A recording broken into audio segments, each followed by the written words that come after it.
¿Qué tal, mis queridos amigos, amantes del vino?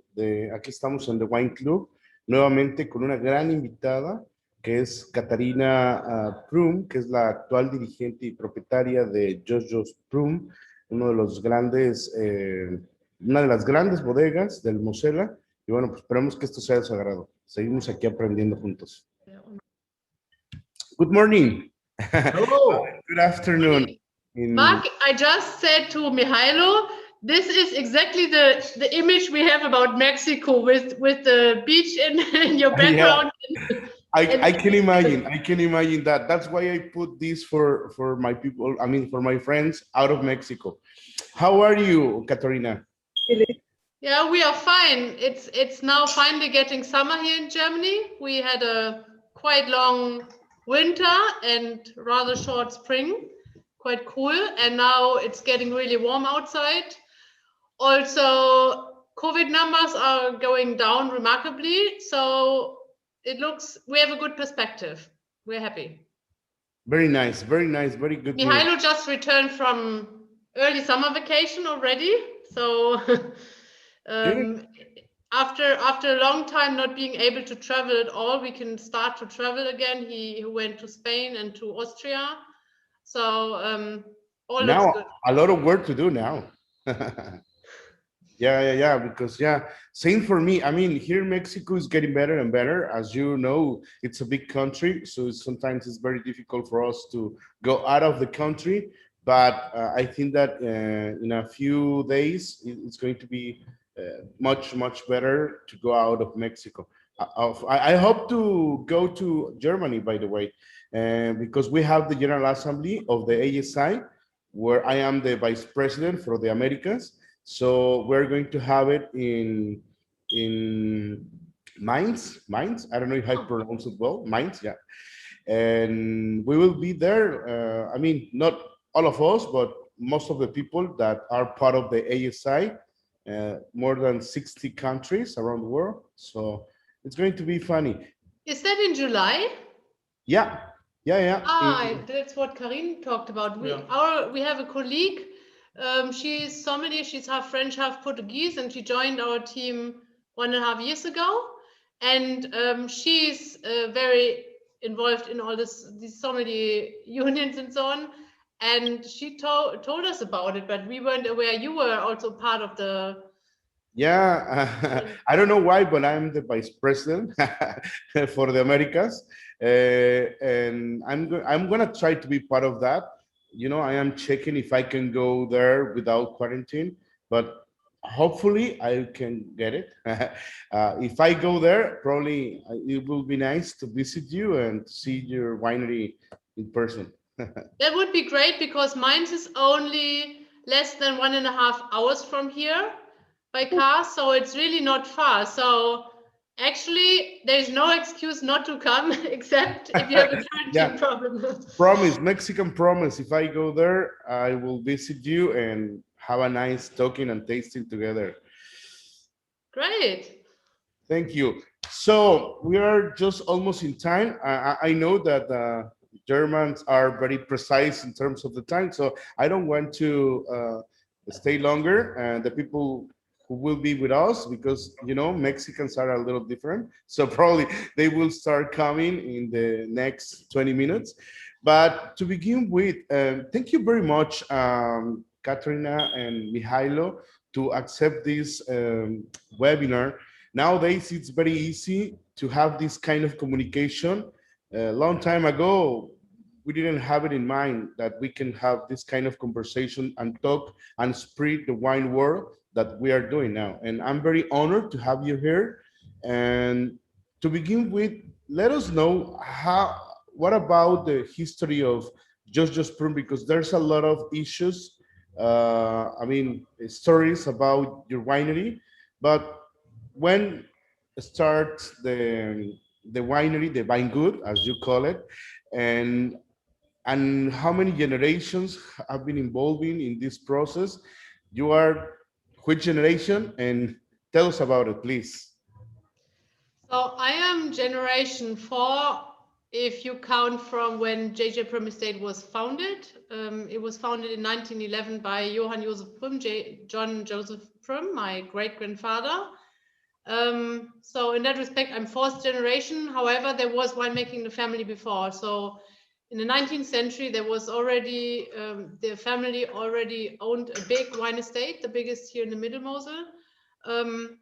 But as it was often the case also in France, for example, we have Napoleonic law here. So that meant usually with a father dying, and if he had several children, the estate or whatever was split between the children. In the 19th century, it could be kept for a few generations in one hand, but then when the last head, Matthias, was the father of J.J. Prüm, died around the turn from the 19th to the 20th century, his 7 children got each a share, and J.J. Prüm was the oldest son.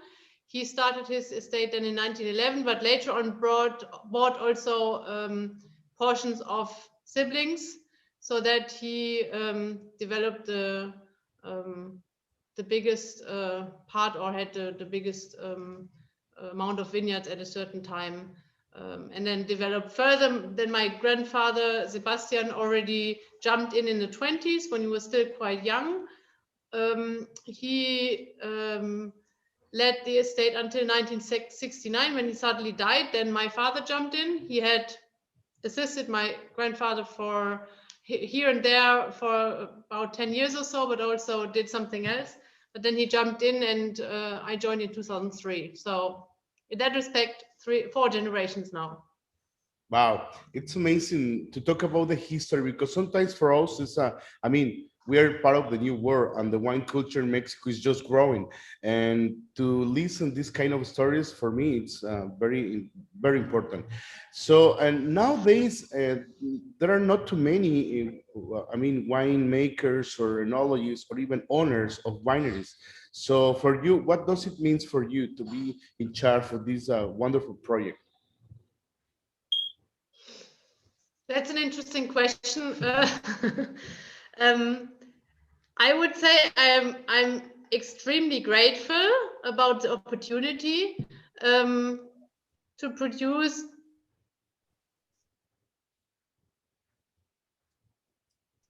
a wonderful product at a paradise spot of the world I really have here. If you look at the vineyards, if you look, I mean, not a paradise for working conditions in as far as how intense the work is for each vine in the steep vineyards, but having the opportunity to grow wines here, we don't need irrigation. We have a beautiful soil, which is the slate soil, which gives a unique minerality to the wines. We have a grape varietal that is both, I think, for white grape varietals, the most sensitive as far as terroir is concerned, and also allowing us to produce white wines that age at least equally good as great red wines. All these natural conditions are just a great gift, and we are very grateful to have this gift here and to produce unique wines. Yeah, I can imagine. I mean, one of because when we talk about Germany, we talk about also Mosel as one of the main regions to produce Riesling. But in terms, in a general comprehension about wines, what makes different Mosel to the other Riesling, like from Franken or Rheinhessen or Rango, or what is the most particular profile in your wines? I would say 2 key aspects. One is the soil, the slate soil in the Mosel and the steep slopes. And second is the climate. The Mosel, which also encompasses Saar and Ruhr, so that's one region, 2 contributory rivers, is the coolest region for wine growing in Germany. And I would say in Europe, if you maybe exclude the United Kingdom, which is doing some sparkling now, mostly. But apart from that, we are the coolest climate here for wine growing in Europe. And that is, I think, a very special condition that produces wines that have a longer hang time. They are maybe not the most, or surely not the most powerful, but I would dare to say the most elegant, and this unique composition of complexity and concentration on the one hand, and lightness and elegance on the other hand, paired with the slate minerality or saltiness, I could also say, produce very unique wines. But it's really this climate and the soil conditions that are very, very special. And to be more specific in the wines from Mosel, because you are producing wines in different parts of the Mosel, because we are coming from the general region to the smallest one that you call in a different way. Sometimes for us it's very strange, but because we try to understand what it's Berach, Ancelage, things like that, it's getting confused for us. No? But what I want to talk about is the Gracher Himmerach. I don't know if I pronounce it well. Weinberg. What about this area? So all of our vineyards are in the center Mosel, so really in the what is called Middle Mosel, center of the Mosel. Wehlener Sonnenuhr is probably the most famous one. Wehlen is the village where we live, and Sonnenuhr means sundial, and this is named after a sun clock which was built in the vineyards 170 years ago by an ancestor of our family. And the Gracher Himmerreich is the immediate neighbor. Grach, again, is the village, quite difficult to pronounce, I know. And Himmelreich means kingdom of heaven. So Himmel is heaven and Reich is kingdom, which is just a poetical name, as it is quite traditional in Germany for vineyard names. We sometimes say it, you feel like in heaven when you taste these wines. We hope you do. But the name, we are not sure even how the vineyard got its name, but probably it had some meaning like that. And it is a very steep vineyard, up to 60–70% steepness. It has gray slate soil. It has a very, very good water supply, because you might have seen pictures from the Mosel Valley. It's a very steep valley with the Mosel River in the center, and then usually on one side of the river, on one riverbank, a very steep slope, on the other it's a little bit more flat. That is a consequence of the geology. And the steep, more or less south-facing slopes are those that are used for wine growing, because we are a very cool climate, so we need the southern-facing slopes. Unlike in other regions, for example, California, where you look more for the cooler parts, here we really look to get the warmer parts and to catch enough sun. So for Gracher Himmerreich, we have south-southwest to southwest exposition, very high steepness, slate soils, excellent water supply, in our case, all Riesling grapes, partly very old vines, up to 100-year-old, ungrafted, also to a very high extent, which is another very special aspect about our estate. Yes, and it's a relatively long growing season. Harvest starts earliest in mid-September, but often even only in mid-October. And this long hang time and this rather cool climate produces wines, as I said, that are not the most powerful or not the most higher in sugar at harvest, but have a very special aroma spectrum. So you find a lot of different aromas in the wines, flavors in the wines, different fruit aspects. For the Gracher Himmerreich, usually it's more acidic fruit. It can be green apple, it can be ripe pink grapefruit, it can be pineapple in a warmer, more exotic year. And this paired with the slate minerality or saltiness and a very racy acidity, sometimes also some herbal notes, that is very classic for Gracher Himmerreich. Okay, yeah, it's very interesting because, sometimes people think, and when we speak about Riesling, we speak easily, but it's not easy. I mean, it's all about climate, soil, slopes, many different aspects. And one of them that gives me a love to think about it is the soil. I heard many stories about if the kind of slate that you have is the kind of aromas and profile of the wines that you will have. So what do you think about it? Oh, good, nice. Yeah, we Mihailo just yeah, pictures is also good to complement the words. So so this is a picture which is taken from, let's say, the middle of the vineyards. It's taken from the Wiener Sonnenur, and Mihailo's just pointing out the Kracher Himmelreich, which is around there. So you see a little village at the river banks, and then up there you have the Kracher Himmelreich vineyards. Okay. Coming back to your question, it's difficult. I mean, the aromas you find, we are always fascinating what aromas this vineyard develops of fruit, which often don't grow here. So why do you find pineapple, or why do you find pink grapefruit, which is of course not at all a fruit you find here. Here we have, yeah, we grow peaches or raspberries or some other berries, but no, we are not tropical. We are far away from tropical.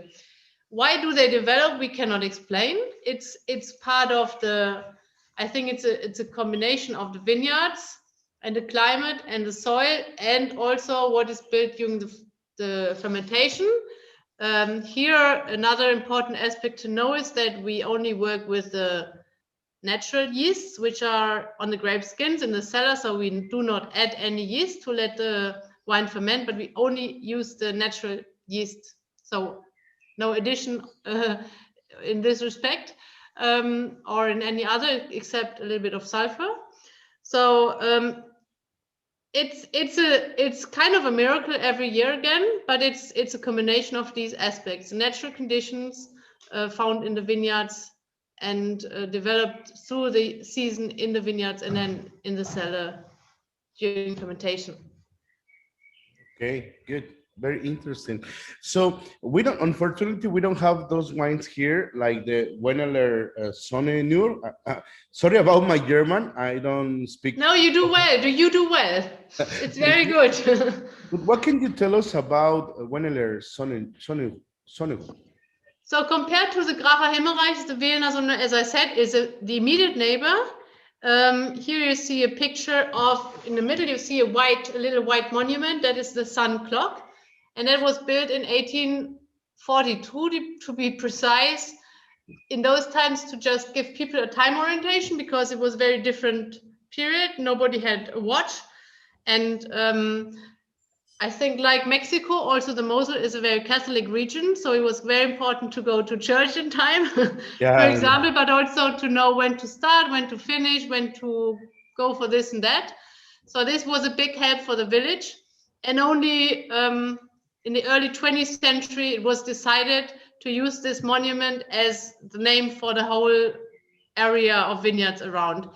The vineyard is a little bit more south-facing than the Kracher Himmelreich, so you get even a little bit more sun, and usually the wines are a little bit, maybe they reach a slightly higher ripeness, but also are slightly lower in acidity, and they have different aromas. Usually it's more stone fruit, like peach, can be also more yellow fruit, mirabelles, or especially if you get to botrytis, to noble rot, some apricot aspects. So it's a different fruit profile, and also slightly different style in as far as, for example, the wines usually need a little bit longer to become accessible. They age perfectly like the Kracher Himmelreich, but it's just a different spectrum of aromas, and they need longer. Quality-wise, I could not tell which is the better one. It's just two siblings that both have their unique character and their strengths, and it's just a question of, do you prefer apple or pear? Yeah, that's right. Yeah, I also don't like to talk about quality. Quality is a personal opinion, I think, sometimes, because it depends on what you want to get in the wine, right? Exactly. Or in what mood you are, or what age of wine, or what do you have it with food or without food? So here we love all of our 4 vineyards, and I think we couldn't tell which we generally prefer. We are super grateful about the beauty of even like a difference between Grach and Wehlen, immediate neighbors. It's the beauty of the Riesling grape. As you say, it is complicated, but it offers you a huge spectrum of experiences. Okay, so what's your opinion? Nowadays, many wineries are becoming into the organic and biodynamic agriculture. What's your opinion about that? Do you practice kind of these things, or what's your opinion? So we are not certified. We discuss it a lot, and we practice many things like organic growing. We do not stick to, or we are not certified, and the problem we see with these certifications is there are different certifications with different conditions. Who tells which one is the God-given or the right one? There are good arguments for all. Second is, for example, with Kappa, it's something we don't say it's terrible, or we don't say it's the perfect solution, but it's something we struggle with. And there are some products you can use instead of Kappa, which have advantages and disadvantages. All Kappa is a heavy metal, so it's something we would not just say, okay, it's a perfect choice. So all these things we fight with internally. We try to have or use as little as possible, of course. Of course, no pesticides, herbicides we don't use since a while, but as I say, we don't have a certification. There's also a lot of politics involved, I think worldwide and including in Germany. So sometimes they allow this in this project for the certified organic growers, and in a couple of years we think political issues, they forbid it, and then there's something else. So our approach is by feeling or by the approach is to use as little as possible and to really work with nature and watch, and not just use the antibiotics for everything just to prevent things. But of course also if there is a treatment needed, we would not refuse it in any case. And we think the whole topic is extremely complex, and more complex than following a certain organic certification of a certain label would be. Yeah, maybe we can say in a few words that you give to the vineyards what they need in terms of the protect the environment and the ecosystems. Exactly. That Yeah.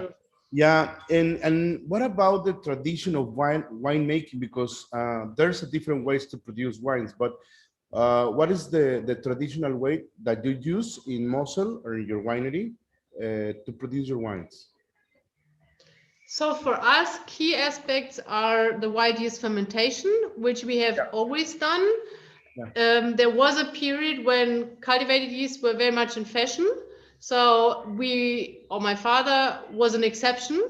And he had also quite some problems in the German market, because in those days, people were used to drink wines that were fermented with cultivated yeast, which of course have a different smell and taste and are usually earlier approachable and maybe are less special in a way, not so mainstream.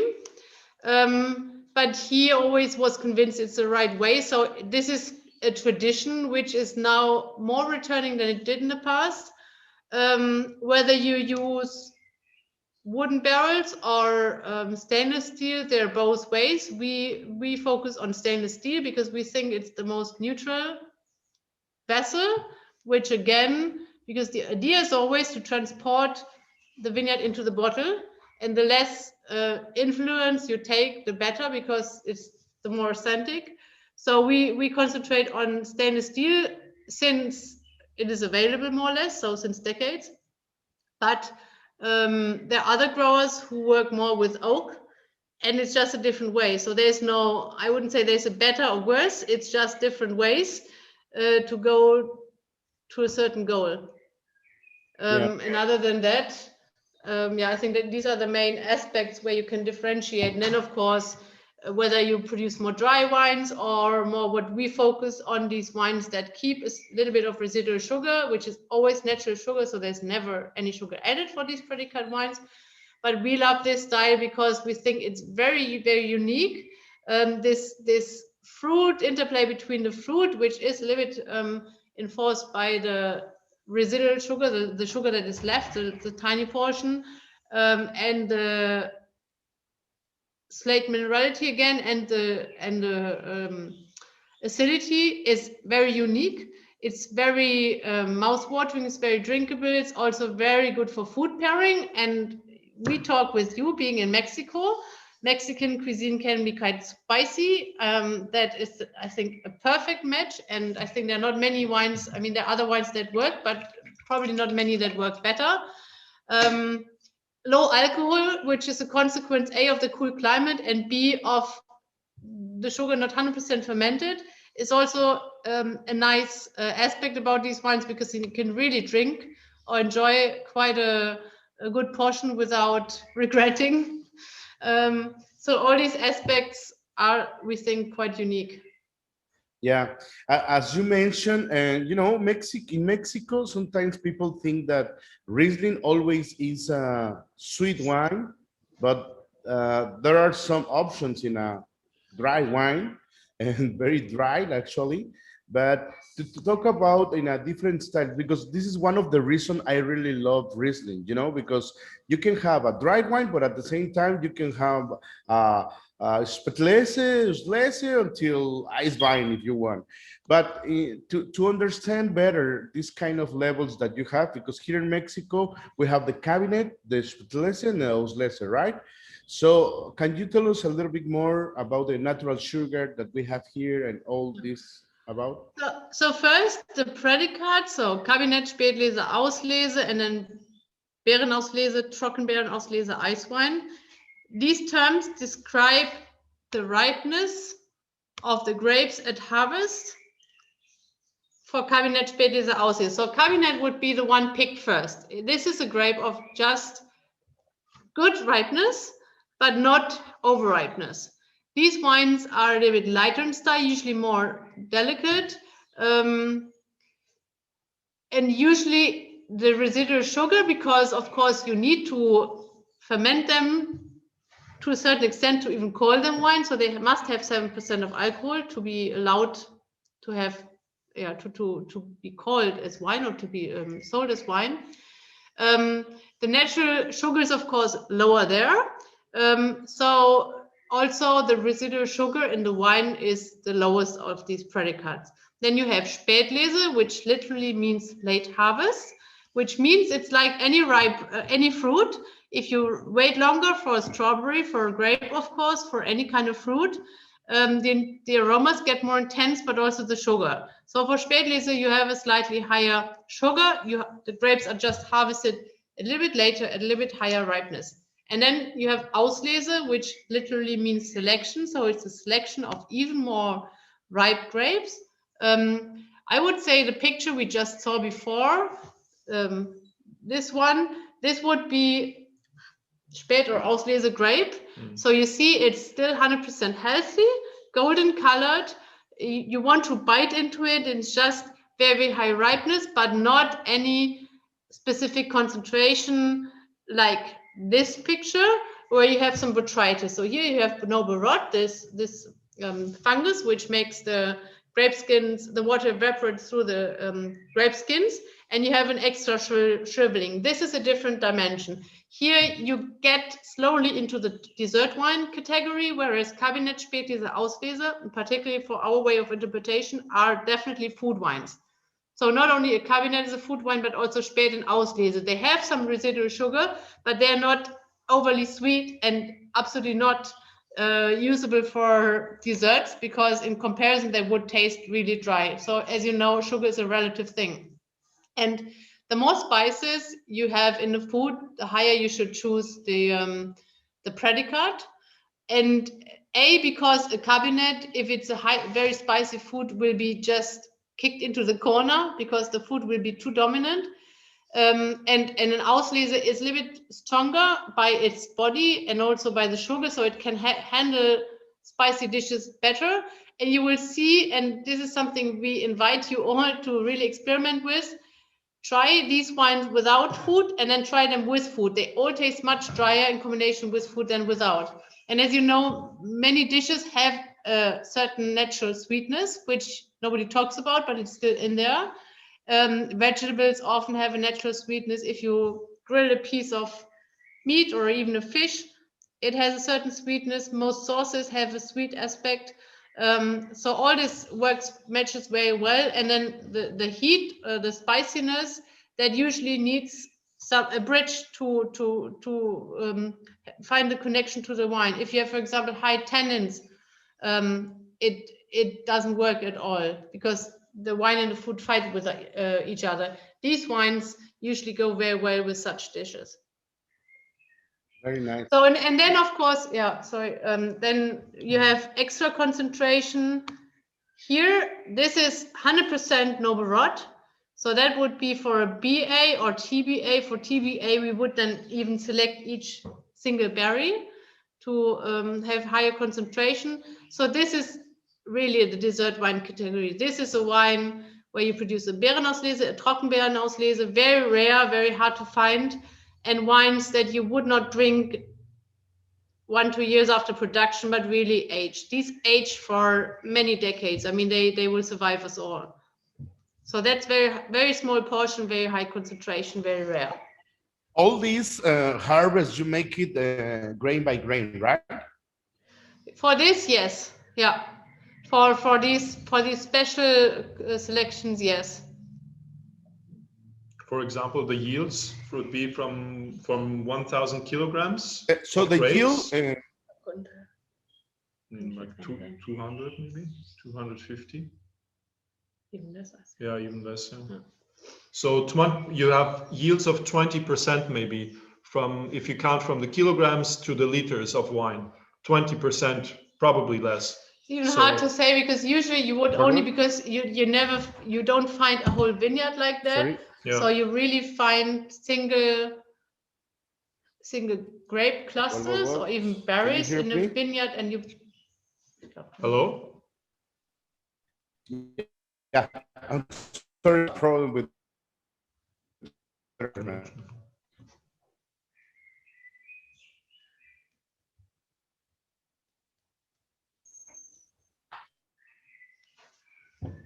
Hello, can you hear me?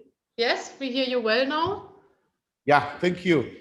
Sorry, I have a problem with my internet, you know. Nowadays, everybody is connected around the world, so sometimes this happens. The connection at the beach, I mean, what do you expect? Yeah, yeah, you're right. So it's amazing. I have the time to get my wine here. Here you go. It's a cabinet one. Yeah. So I will open it while you're still talking. Can you? I know that you are short of time, but before you let me know when you want to go out, and I stay with Mihailo. But before you go, I want to ask you something a different way, because you know, sometimes we talk about gastronomic things, service, and very technical questions, but I always try to make it different. So I want to do something different with you. Which I prefer. I mean, we don't like too many technical questions because we think that is not the main subject. Of course, certain aspects are interesting just for the knowledge, but there's so much more than just checking technical aspects. And I think nobody will love a wine because he hears some technical aspects about the wine. It's just, a few aspects might help, but wine is much more, it's so much more than data. At least wines like this, if it's no commercial mass-produced wines, which is a different topic. So I'm happy about any question that is not technically. Thank you, Katharina. So we have here a question from Pilar that is very interesting. Can you tell us which will be the most important modifications of changes in the new German wine classification? Oh, my favorite topic. we still have, it's super new. We still have to get a perfect clue. It is, of course, also coming from the European Union. And so as far as our wines are related, as far as we can see, they won't change a lot. So you will, of course, the region is the same. The vineyard names will probably look the same on the label, and we can also still use the same terms, the predicates. I think it would be endless to talk about all the aspects about the new law, and it depends a lot on what wines you produce, what regions you are in. So, and I actually have focused on what does it mean for us. And I was quite relieved to see that as far as things look now, we can more or less continue to do the same thing. It will probably mean more for bigger producers and mass producers, because some things they did in the past they cannot use anymore. One of the ideas of the law was, of course, for example, to express the origin better or avoid more confusion about it, because, of course, bigger, like mass producers, tried to give the impression that a certain wine, which was absolutely mass produced, was coming from a specific place. So I think there the law is trying to be more transparent and also prevent pretending something that is not the case. So, but for us, as I said, so far I don't see huge changes. Okay, but ask me again in a year, because it's still, there's the law as such, and then probably you have the same in Mexico. Then you have what we call Verordnung, so it's kind of a law that is below the main law, that's an execution plan. So, and this was only released last month, so very recently, and I haven't even read the whole thing, but it looks like we can continue the labeling and in the way we do. You know, as a sommelier, we always try, you know, to be like very updated in these terms, but sometimes it's very difficult for us because we have the law, right? But then we have the BDP regulations as well, because you are part of the BDP, and now you have a new classification. So I mean, we can only agree 100%. And as you say, we are part of the VDP, but we still also criticize some aspects about it, because exactly somebody like you, that was the perfect example. We say, imagine Mark in Mexico. I mean, he's not studying German wine law and labels from morning to evening. He has some other things to do in life. And he just wants to enjoy German wines and also be able to explain them. And if we have the German wine law, then we have the VDP classification, and they contradict each other, sometimes even within the VDP for different regions, different classifications, and then a classification in the classification and a change in the classification, and then now the new German wine law, which is again a third kind of classification.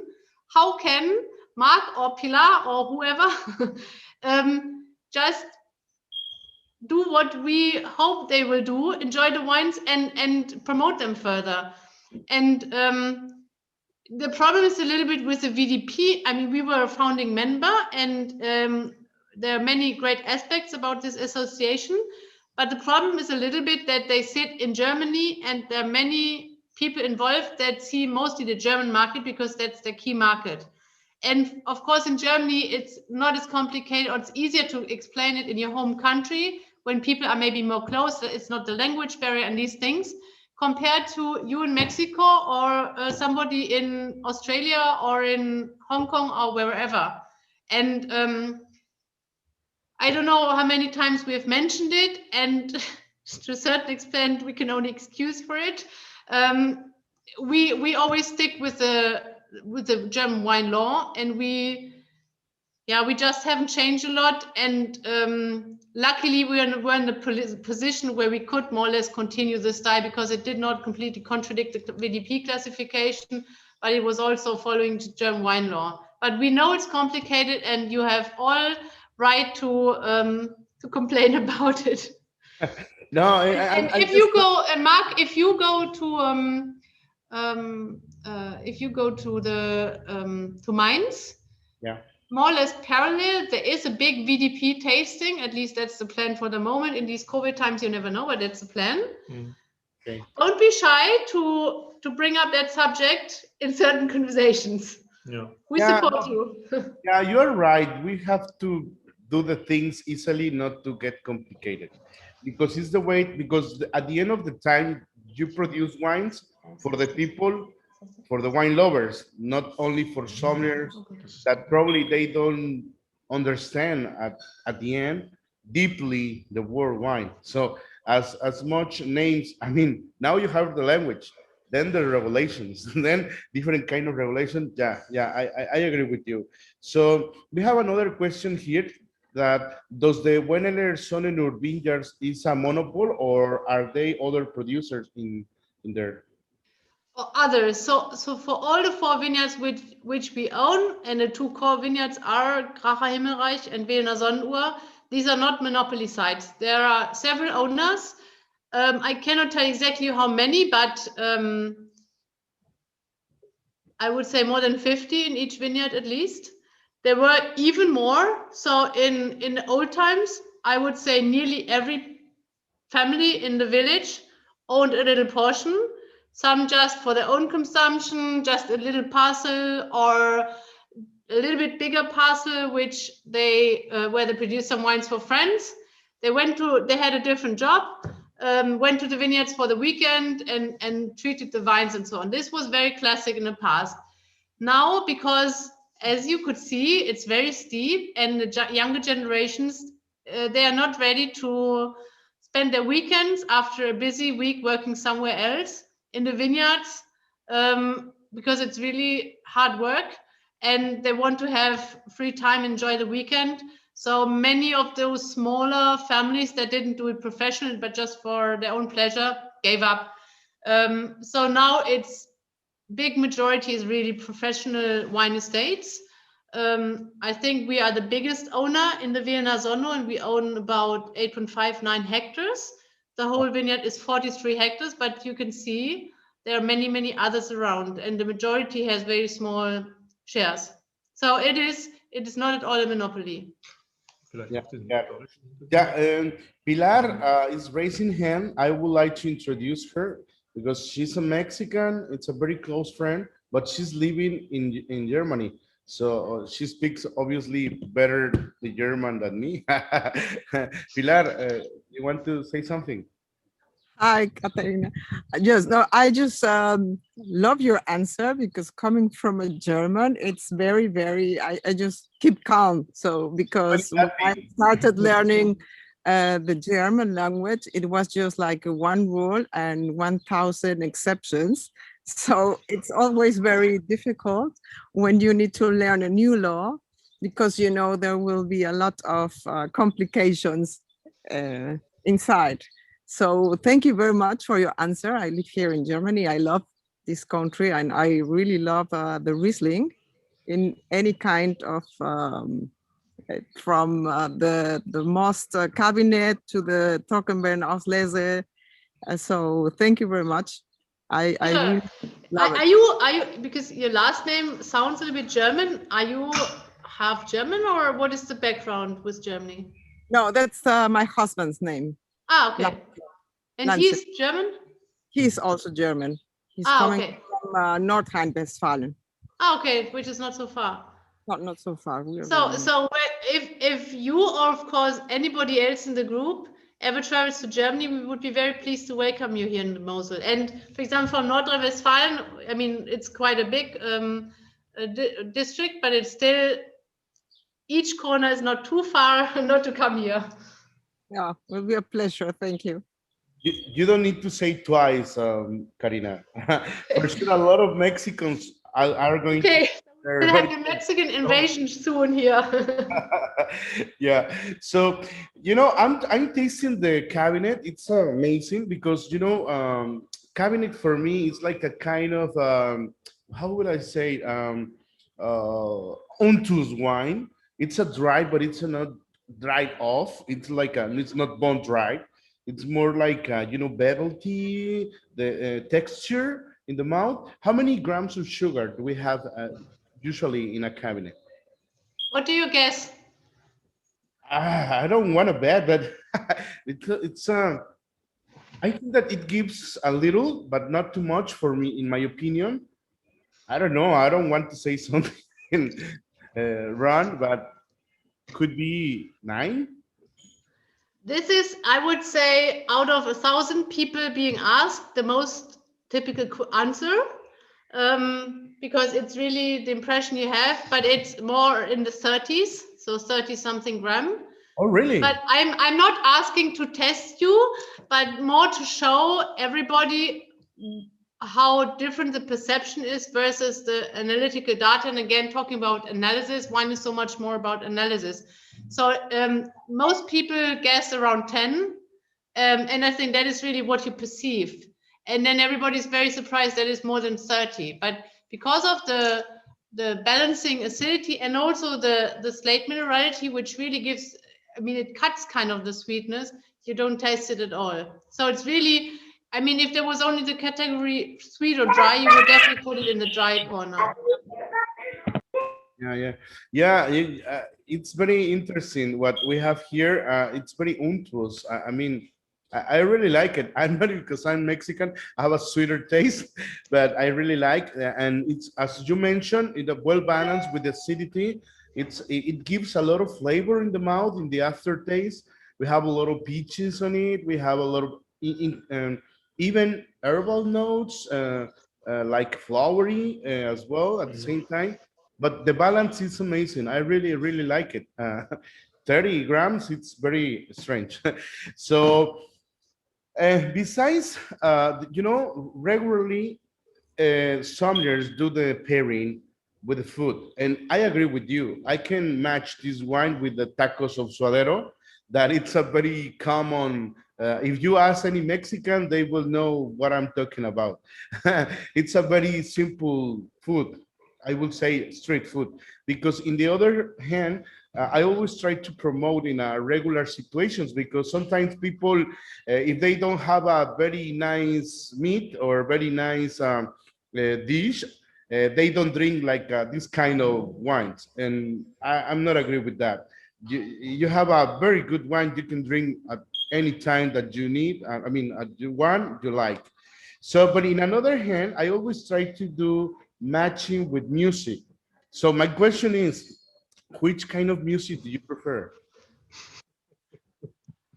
Okay, maybe Mihailo and I should answer that separately. Heavy metal. Really? No way. You're rock. So I'm listening most to classical music. I'm not sure. I mean, we never discussed intense enough what Mihailo is answering. I mean, for me personally, I love jazz and blues gigs, especially if they, I mean, live, it's different. It's always, if it's a good band, I really, really love it. And it doesn't have to be wine. It also can be a nice cooling ale, a beer. Yeah, I'm a old blues and jazz fan. Okay, I will do this. I will play some music to you, and you need to choose one of your wines that you produce, and which wine do you taste with this kind of music, and why? Okay, this is the first one.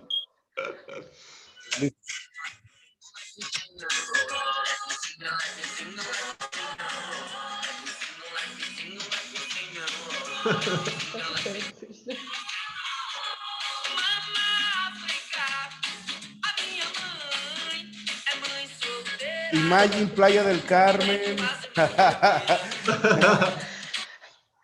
We never did anything like this before. We really like it. We enjoy it. So I have to run. I have to run soon because I have two very small children. But this is so much fun. I have to tell them I needed to stay a little bit longer than I promised them. Yeah, that's why I always, one day I have a very famous writer with me here, and I asked the same question. She was like very surprised, and she was blocked, like, I don't have the answer for this question. And I said, yeah, but feel relaxed, don't worry. Because, if you as a producer, you don't enjoy like this, how do you want that the people can enjoy it in a different way? Not only food and the regular situation. So which one do you pick? So we agreed. Yeah, I just, no, and we agreed, indeed. We would pick a vineyard that we didn't introduce today, but it's one of our 4 different vineyards, and it's the coolest one and produces the most luscious, inviting, fruity style of our wines. And it's the Berkanstel-Wehlen, and it's located in Bernkastel, obviously. And hence, because it's so easy and loose to enjoy, we thought it would be a good pairing with the song that you played. And then okay, I will by try to get ripeness? Spätle is a category, yeah. I will ask Paco Domenech, who is here with us, the importer from Great Fine Wines, that if I can get some bottles for you next time. So here we go with the second.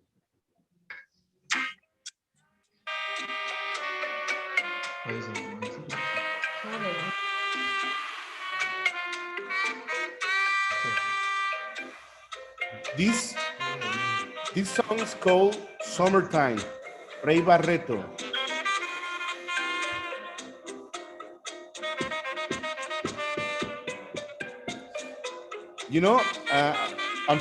I am in front of the sea, so I cannot tell you what I'm feeling, drinking this wine and listening to this music. So, what do you think? Now, this is tough. This is tough because it has something playful, but it also has something relaxing and a slightly melancholic too. Just not melancholic, but just slightly, I would definitely choose something a little bit more aged. Yeah, that was also my thought. A little bit of age. That's a pretty good question. What is the oldest vintage that you have in the winery? 1921. No way. 1920? We have it every Friday. Really? It's still alive? No. Mihailo never had it. I had it, I think, 3 times in my life. One was here at the estate. One was a bottle my great-grand aunt had inherited, and we had it for her 80th birthday or something. And one was a bottle that a wine collector brought to a tasting, actually, in North Rhine-Westphalia at a restaurant which doesn't exist any longer. So this is very rare. It's very few bottles. Wow. Unfortunately. Wow. Yeah, I one day I would like to have this kind of wine. The oldest wine that I have from Riesling, it was a 64 from Mosel, actually, when it was Mosel Saarruber, the whole thing. And I was impressed because the wine was like, you see it, the color was like very, very brand new. And I was very, very, very impressed. And the other thing is that I drank it with friends that won the world championship. So all of them were best sommelier of the world. So, and I was tasting with that. And when they asked me about the vintage, I said, I think it's 94. And when they told me that it was 64, I was.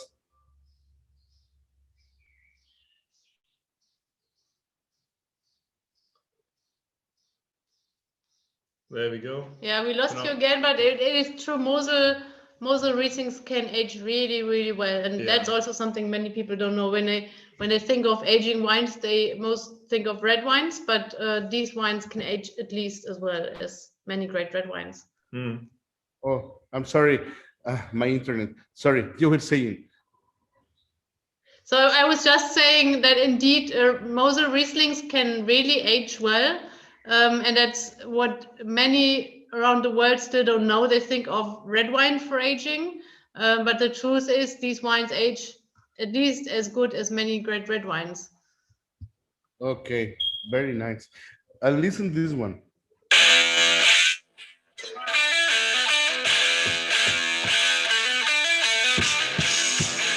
Okay. You say that you like the heavy metal, right? This is Black Sabbath, apparently. Yeah, Black Sabbath.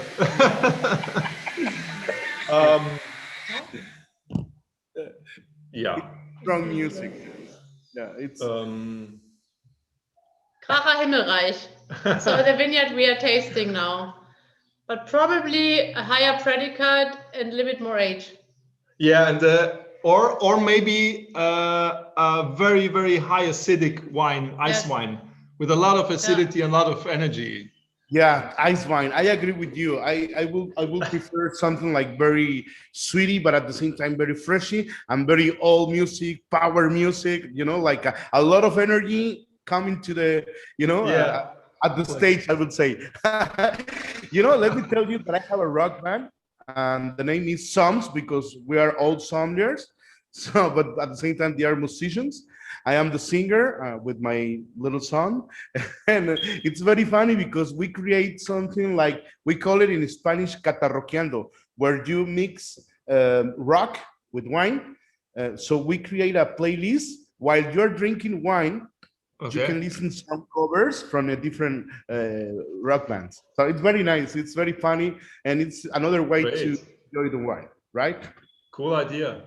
Yeah. So last question here, talking about the regular pairing, I mean, gastronomic things. So what do you suggest traditionally German food for a different kind of Riesling? So I'm happy that you bring it up again, because of course we were talking about spicy food, which definitely goes well, but it's not only spicy food. Too many things to mention all. The greatness is you have Kabinett Spätlese Auslese as concentration levels, and you have different age levels. And I would rather talk about European than only German dishes, because even German dishes can be Southern. Bavarian is very different to our part, which is very close to the French border, and then you go to Northern Germany, it's again different. Of course, seafood in general works well, but also meat.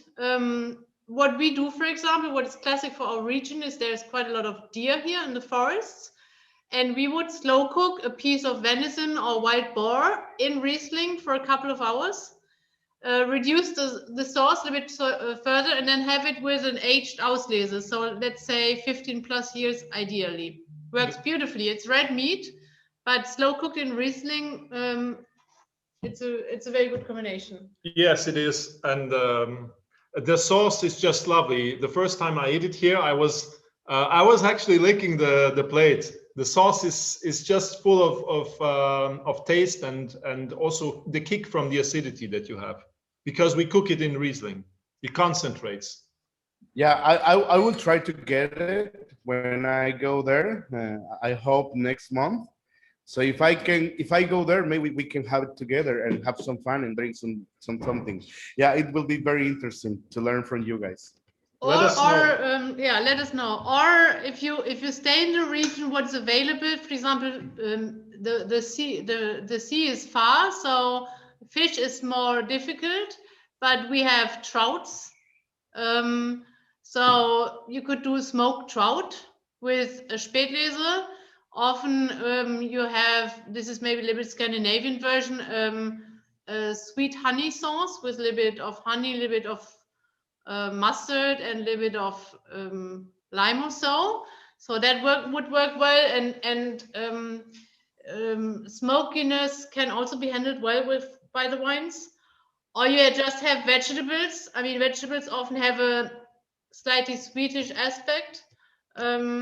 That works beautifully. Of course, when you go you can do raw fish, like ceviche is South American. That also works well with the cabinet. Or if you do it more spicy with the Spätlese, salads can work. If you just need to be careful with the vinegar aspect, because if it's too acidic, it fights with the wines. Poultry, of course, works. I mean, as you know, often the sauce is the dominant part of a dish. But sauces, like if you think of beurre blanc or something, they also consist usually of a sweet aspect, an acidic aspect, and then some saltiness. So that's kind of the same idea as these wines. I mean, we also tried with caviar, with aged Riesling. Aged Riesling with caviar also worked well. Auslese, by the way, because such a cabinet, this age would be too young, so it's too fruity for the caviar or similar oysters. Yeah. So it needs a little bit more age so that the fruit is more integrated and the minerality is more dominant. But then it works beautiful with these things. Maybe I can take the caviar and you have a bottle of 21. I don't know. 21, that's difficult. Why not? So, thank you very much, guys. You are amazing. You have a very good energy, and I really love that. You know, because I know a lot of people from the wine world, from everywhere, and I have a lot of friends in all around the world. So, we can give it back.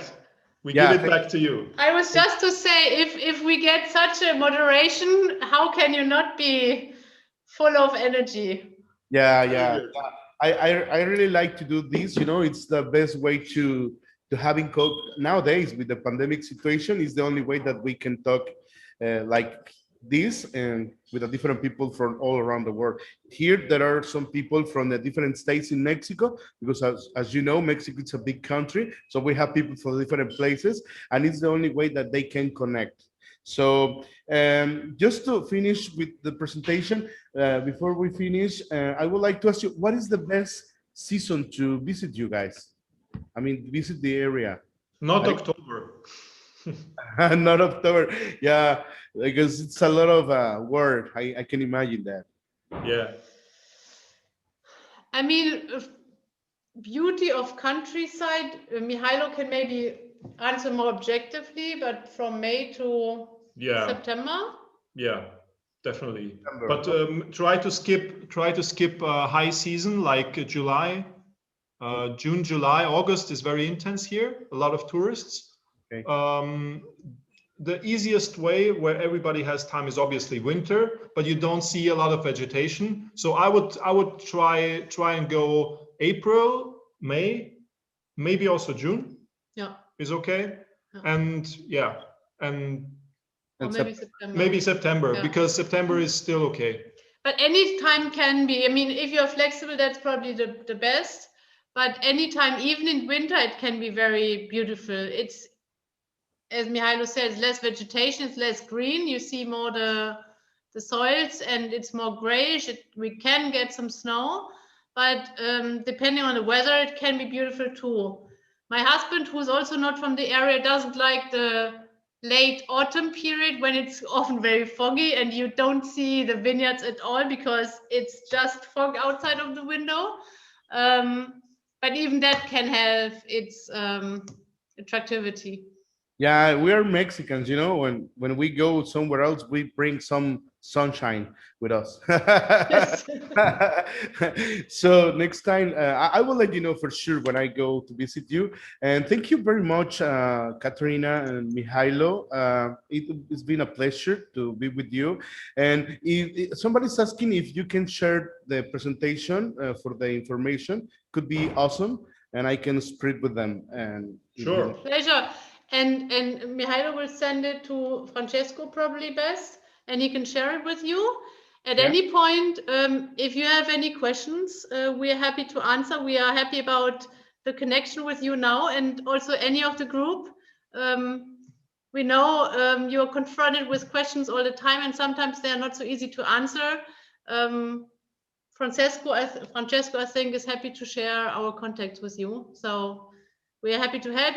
And again, we hope to meet you all in person one day, and probably the one or other maybe also soon.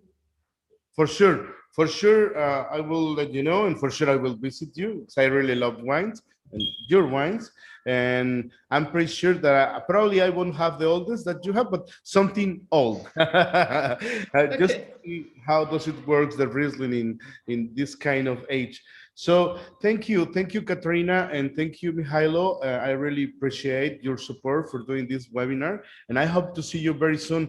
Please keep safe, enjoy the life. That's the most important, and God bless you guys. Same for you. Thank you very much, and stay healthy, everybody. Thank you for organizing. Thank you. And for listening. Gracias.